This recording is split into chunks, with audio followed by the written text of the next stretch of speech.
Hello friends, திரும்பவும் ஒரு சுவாரஸ்யமான பதிவு. மார்கழி திங்கள் அல்லவா, மாதங்களில் மார்கழி, மலர்களில் மல்லிகை, இந்த மாதிரியெல்லாம் இந்த மார்கழி மாதத்துக்குன்னு நிறைய முக்கியத்துவம் கொடுக்கப்பட்டிருக்கிறது. சூரியன் தனுர் ராசி மண்டலத்தில் டிசம்பர் 16 முதல் ஜனவரி 14 வரை சஞ்சாரம் செய்யக்கூடிய மாதம் தான் இந்த மார்கழி மாதம்.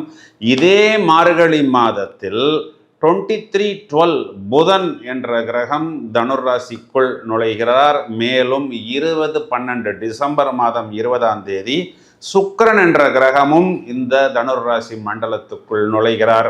எனவே சூரியன், சுக்கிரன், புதன், செவ்வாய் இந்த 4 கிரகங்களுமே தனுர் ராசி மண்டலத்தில் குருவின் பார்வையை பெறப்போகிறது. மேலும் ராகு கேது அச்சுக்களுக்குள் எந்த விதமான மாற்றங்களும் இல்லை. சனி என்ற கிரகம் அதே மீனராசியில் இருக்கிறார். மேலும் குரு என்ற கிரகம் வக்ரகதியில் மிதுன ராசியில் அமர்ந்திருக்கிறார். இந்த கிரக நிலைகள் இந்த மார்கழி மாதத்தில் 12 ராசிக்கும் என்ன சொல்ல போகிறது என்பதை இப்பொழுது விவரமாக காண்போம்.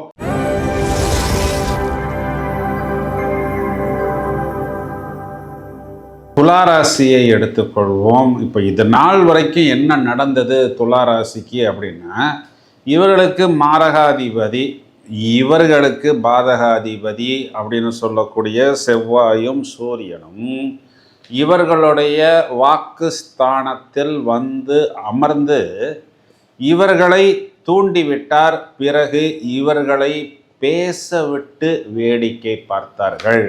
இப்போது கொஞ்ச நாட்களாகவே நம்ம எதுக்கு கொஞ்சம் வீரியமாக பேசுகிறோம், எதுக்கு கொஞ்சம் நம்ம ரஃப்பாக பேசுகிறோம், எதுக்கு டஃப்பாக பேசுகிறோம், எதற்காக நாம் தேவையில்லாமல் கோபப்பட்டோம். நம்ம பொதுவாகவே கொஞ்சம் ஜாலியாக இருக்கக்கூடிய நபர் தானே, நம்ம பொதுவாகவே கொஞ்சம் குஷியாக இருக்கக்கூடிய நபர் தானே அப்படின்னு இவர்களுக்கே இந்த கேள்விக்கான பதில் அப்படிங்கிறது இது நாள் வரை தெரியவில்லை.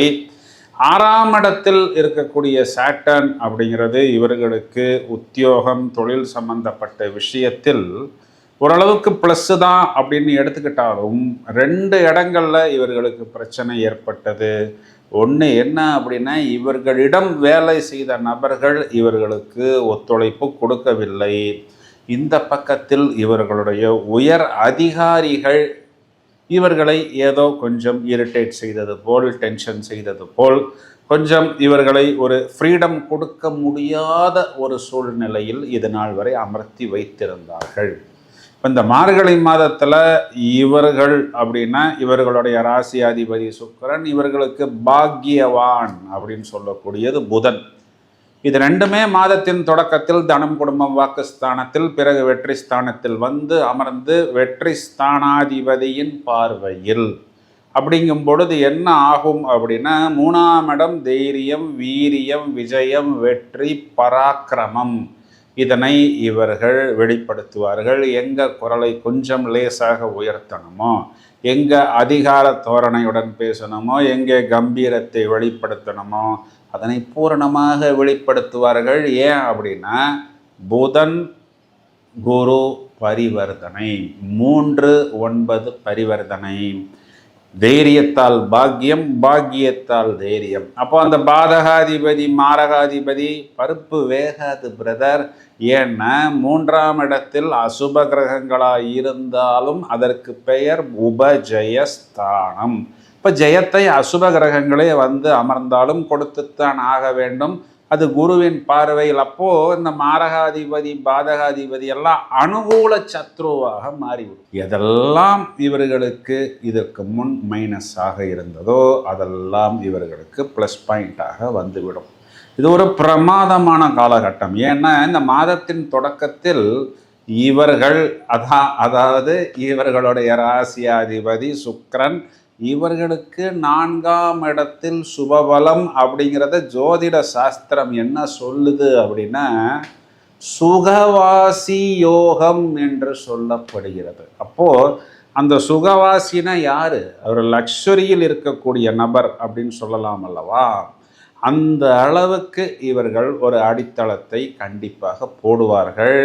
குறிப்பாக அது வெளிநாட்டு பயணமாக இருந்தாலும், ஒரு இடம் விற்பதாக இருந்தாலும், வேறு இடம் வாங்குவதாக இருந்தாலும், அந்த டெக்கரேஷன் பண்ணுவதாக இருந்தாலும், அந்த இடத்தை விற்று கடனை அடைப்பது, வெளிநாட்டில் போய் இன்வெஸ்ட்மெண்ட் செய்வது, இதனால் வரை வெளிநாட்டில் எங்கே இழந்தார்களோ, எங்கே இவர்கள் கையை விட்டார்களோ, அதே இடத்தில் ஜெயிக்கக்கூடிய அமைப்பு. ரொம்ப நாளைக்கு அப்புறம் பாக்கெட்டில் கடன் அட்டை இல்லாமல், கிரெடிட் கார்டு இல்லாமல், டெபிட் கார்டு இல்லாமல், கூகுள் பே, ஃபோன்பே எல்லாம் இல்லாமல் பையில் பணம் வைத்து கொண்டு இவர்கள் நடமாடுவார்கள். பணத்தை எடுத்து சந்தோஷத்துக்காகவும் தேவைக்காகவும் செலவு செய்வார்கள்.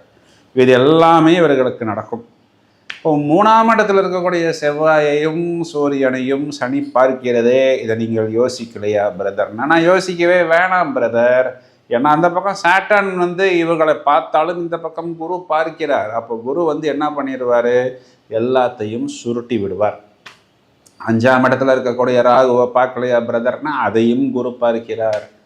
பூர்வீகம் சம்பந்தப்பட்டது, குழந்தைகள் சம்பந்தப்பட்டது, நம்மளுடைய மைண்டே நெகட்டிவான விஷயங்களை நோக்கி நகராததையும் குரு பார்த்துக்குவார். ஏன்னா 5ஆம் இடத்தில் இருக்கக்கூடிய ராகு பொதுவாக சுப கிரகங்களின் பார்வை இல்லைன்னா நம்மை கிறுக்கு பிடிக்க வைத்து விடுவார். இப்போ நடக்காது பிரதர். குரு பார்க்கிறார். 3ஆம் இடம் காமத்திரிகோணம். அங்கே யார் யார் சேர்றான்னா 3ஆம் அதிபதி பார்வை பலம், ராசியாதிபதி சுக்கிரனே சில நேரங்களில் கொஞ்சம் இந்த மாதிரி விஷயங்களை தூண்டக்கூடிய நபர். 7ஆம் அதிபதி செவ்வாய், சுக்கிரன் செவ்வாய் சேர்க்கையே இந்த மாதிரி விஷயங்களை தூண்டி கொடுக்கும். இந்த பக்கம் 11 லாபாதிபதி நினைத்த காரியங்களை முடித்து கொடுக்கக்கூடிய சூரியனின் கூட்டணி. இப்போது 3ஆம் வீட்டில் 3ஆம் அதிபதியின் பார்வையில் சுக்கிரன் செவ்வாய் சூரியன் 3, 7, 11 கூட்டணி எல்லாம் பொதுவாக நிறைய பாய் ஃப்ரெண்டு, கேர்ள் ஃப்ரெண்டு, நடு வயதில் இருக்கக்கூடிய நபர்களுக்கும் வயதில் கூடிய நபர்களுக்கு சில நேரத்தில் ஏதாவது இந்த முதலீடு, இன்வெஸ்ட்மெண்ட்டு அப்படிங்கிற மாதிரி டிஸ்டர்பன்சஸ், டீவியேஷன்ஸ் எல்லாம் வீட்டு வாசல் வரை நின்று கதவை திறந்து உள்ளே வருவதற்கு தயார், நீங்களும் தயார் அப்படிங்கிற மாதிரி வரும் பொழுது கடைசி நேரத்தில் அந்த குரு பார்வை உங்களை காப்பாற்றிவிடும். அது எப்படின்னா பிரதர், நீங்கள் அதுக்குள்ளே போனீங்கன்னா கிணத்துக்குள்ளே போய் விழுந்துருவீங்க பிரதர், ஒழுகாதீங்க பிரதர், ஆதிவாசி அடக்கி வாசிங்க பிரதர் அப்படின்னு ஏதோ ஒரு சிக்னல் கிடைக்கும். நீங்கள் உஷாராகி விடுவீர்கள். இந்த மாதிரி சேட்டைகள் பக்கம் திரும்ப மாட்டீர்கள். அப்போது வெற்றிங்கிறதும் வாய்ப்புங்கிறதும் லாபங்கிறதும் இருக்கிறது. இந்த பக்கம் 11ஆம் இடம் லாபம். அது பாதகஸ்தானமாக இருந்தாலும் லாபஸ்தானமும் அதுதான். உங்கள் ராசியாதிபதி சுக்கிரனுடைய பூர நட்சத்திரத்தில் தான் கேது பகவான் இருக்கிறார். இப்போ லாபத்தில் தெளிவு, வெளிநாட்டில் வாய்ப்பு, நிறைய விஷயங்களை அவர் உங்களுக்கு தூக்கி கொடுப்பார். இப்போ யோசித்து பார்த்தால் எனக்கு ஏதாவது ஒரு மைனஸ் பாயிண்ட்டு சொல்லுங்கள் பிரதர் துலாத்துக்கு அப்படின்னா, உங்களை யார் பார்க்குறா? குரு பார்க்குறார். அவர் யார் அப்படின்னா தனது பார்வையால் எல்லா விஷயத்தையும் சுத்தப்படுத்தக்கூடியவர், புனிதமாக்கக்கூடியவர், பரிகார கிரகம்ங்கிறவர் அவர் தான். ஆனால் துலாத்துக்கு அவர் எதிரி. ஏன் அப்படின்னா அவர் 6ஆம் வீட்டுக்கு அதிபதி அப்படிங்கிற அமைப்பில் வருகிறார். இப்போது உங்களுடைய எதிரி உங்களை கவனித்து கொண்டே இருக்கிறார். அதுவும் எப்படின்னா உக்ரமாக. உங்கள் ராசியாதிபதி புதனையும் உங்கள் ராசியாதிபதி சுக்கிரனையும் அவர் பார்க்குறார். ஆனால் அவர் மட்டும்தான் பார்க்குறார் அப்படின்னு நினச்சிக்கிட்டு நீங்கள் சும்மா இருக்கிறதில்லை, இருக்க போவதும் இல்லை. நீங்களும் அவரை பார்க்கிறீர்கள். நீ மட்டும்தான் எனக்கு டஃப்பு கொடுப்பியா, நானும் உனக்கு டஃப்பு கொடுப்பேன் அப்படிங்கிற மாதிரி. ஆனால் இதெல்லாம் வெற்றி ஸ்தானம், பாக்கியஸ்தானமாக வருவதனால் உங்களுடன் பாக்கியவான் புதன் மகாவிஷ்ணுவும், இந்த பக்கம் செவ்வாய் முருகப்பெருமானும், அந்த பக்கம் சூரியன் சிவபெருமானும் வெற்றியில் அமர்ந்து பரிவர்த்தனை யோகமாக வருவதனால் யார் என்ன டஃப் கொடுத்தாலும் அதனை தவிடுபொடியாக்கி விடுவீர்கள் அப்படின்னு சொல்வது தான் நிதர்சனமான உண்மை. வாங்கின கடனை திரும்ப கொடுக்கக்கூடாதுங்கிறது உங்களுடைய மோட்டிவ் கிடையாது. அதை நிறைய வட்டி கொடுத்துட்டோம், ஸோ அதுக்கு உண்டான என்ன ஒரு ஆஃபரோ இல்லை ஒரு டிஸ்கவுண்ட்டோ ஒரு வேவரோ வாங்கி கொண்டு அதுக்கு உண்டான ஒரு அதிகாரிகளோ இல்லை அட்வொகேட்டோ இல்லை யாராவது ஒருத்தரை வைத்து பஞ்சாயத்து செய்து நீட்டாக அந்த விஷயத்தை சுமூகமாக முடித்து வெளியே வரக்கூடிய அமைப்பு அப்படிங்கிறது கண்டிப்பாக இந்த மாதம் துளாராசிக்காரர்களுக்கு உண்டு. துளாராசி சகோதரிகளை எடுத்துக்கிட்டோம்னா கணவனை குறிகாட்டுவதும் 7ஆம் வீட்டுக்கு அதிபதியும் வரக்கூடிய செவ்வாய் 3ஆம் இடம் வெற்றி ஸ்தானத்தில், இது பராக்கிரமத்தை வெளிப்படுத்தக்கூடிய இடம் குரு பார்வையில். அப்போது கணவனுடைய சப்போர்ட், லவ், அஃபெக்ஷன் எல்லாம் உங்களுக்கு உண்டு. வயதில் மூத்த நபர்களை எடுத்துக்கிட்டோம் அப்படின்னா கண்டிப்பாக ஹெல்த்து, ஃபினான்ஷியல் கிரைசிஸிலிருந்து வெளிவரக்கூடிய அமைப்பு. ஏன்னா 6ஆம் இடத்தில் சாட்டர்ன்கிறது ஒரு உபஜயஸ்தானம், அது ஒரு பெரிய ப்ளஸ் பாயிண்ட்.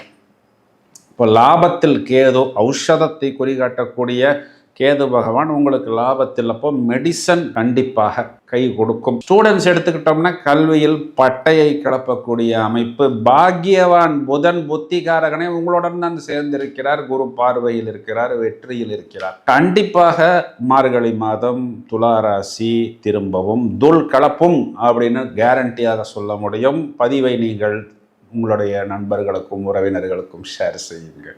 நிறைய வீடியோஸ் தயாராகி கொண்டிருக்கிறது. Thank you friends.